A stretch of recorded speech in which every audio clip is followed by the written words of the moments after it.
Alright, you might have heard of Samsung's Galaxy X, the company's basically confirmed foldable smartphone. Well, it turns out we think we know what it is, and it's not good news. When we looked at the original patents about a year ago, most people thought this phone was going to be a unibody smartphone with a fold in the middle. Samsung would be using a bendable display combined with artificial muscle fibers to allow the body to bend with it. And whilst it's very possible that a device like this is somewhere in the works, the soon-to-becoming Galaxy X is apparently something a little bit different. At CES 2018, Samsung reportedly gave a select few people a behind-the-curtains look at one of their early concepts, and in doing this, described how it would work. There would be not one, not two, but three OLED displays on the phone. And just for a second, almost looking past what that's going to do to your battery life, if you pay attention to what has actually been said here, something doesn't add up. From Forbes, the size of each panel is about 3.5 inches. The front of the product is equipped with two 3.5-inch panels to create a 7-inch screen. The rear panel is equipped with a 3.5-inch panel so that the screen can be checked even when the product is folded. Right, there are three issues here. The way this is being described is, you have one 3.5-inch display on its own, to use when the phone is folded up, and then inside, you've got two 3.5-inch displays, which are going to join together to make a 7-inch display. The first problem though is that putting together two 3.5-inch displays doesn't make a 7-inch one. Displays are measured diagonally, and what this means is that a screen that has twice the diagonal length is approximately 4 times the size. So, this is going to have one of two implications. That we actually do have 3.5-inch panels on here, which would mean that in tablet mode, where we've got two of these together, a screen size of about 5 inches, which is smaller than most phones. This wouldn't make it completely useless, it would enable you to have a normal sized screen in a mini-sized phone form factor. But what would make more sense is the alternative, which is that the 3.5-inch measurement is in fact a horizontal dimension, not a diagonal one, which might mean that in reality we have maybe a 5-inch or so screen, which then folds out to become a 7-inch display. So fingers crossed it's the second one, otherwise, to be honest, I can't see the viability of the device. The second thing is that it's unclear why you'd need a third display at all. If anything, one of the main points of having a flexible display is that you can flex it both ways, so that you'd be able to fold the tablet inside out effectively and just use half the screen.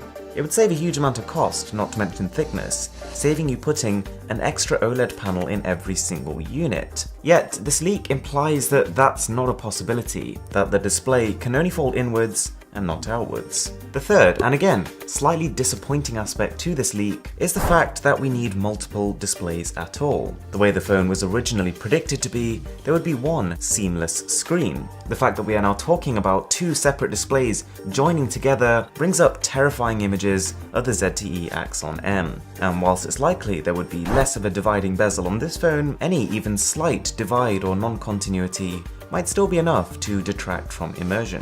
Alright, but pushing all that to the side for a second, something else I wanted to talk about, something that was brought up a lot in the comment section of our last Galaxy X video, was why would the company bother? This is going to be a small-scale product, only sold in limited quantities, and it doesn't sound very profitable. And so yeah, it's a very valid question.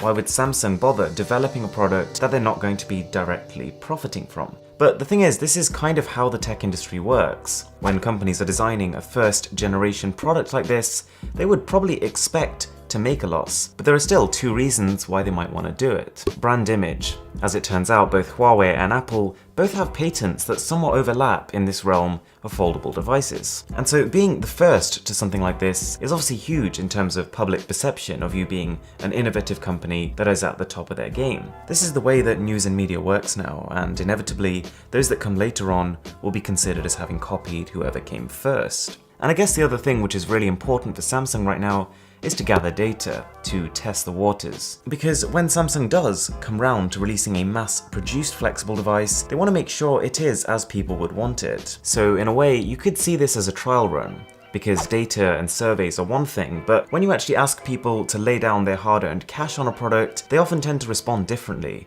And sometimes there's no better way of telling whether something is considered a good product apart from seeing whether people actually buy it. Alright guys, so that is the latest on the Samsung Galaxy X, and as we wait for more information on the phone, all we can really do is to cross our fingers and hope all of this is false. At the same time, a lot of this info is coming from reliable sources, and the Galaxy X was always going to be a niche device, so I guess we could have expected its appeal to be niche. Apart from that, it'd be interesting to know what you guys think to the phone. Assuming it has flagship specifications, what price would it have to be for you to consider buying one? Alright guys, I really hope you enjoyed the video as always, and if you're new to the channel, do consider subscribing, it would really help me out.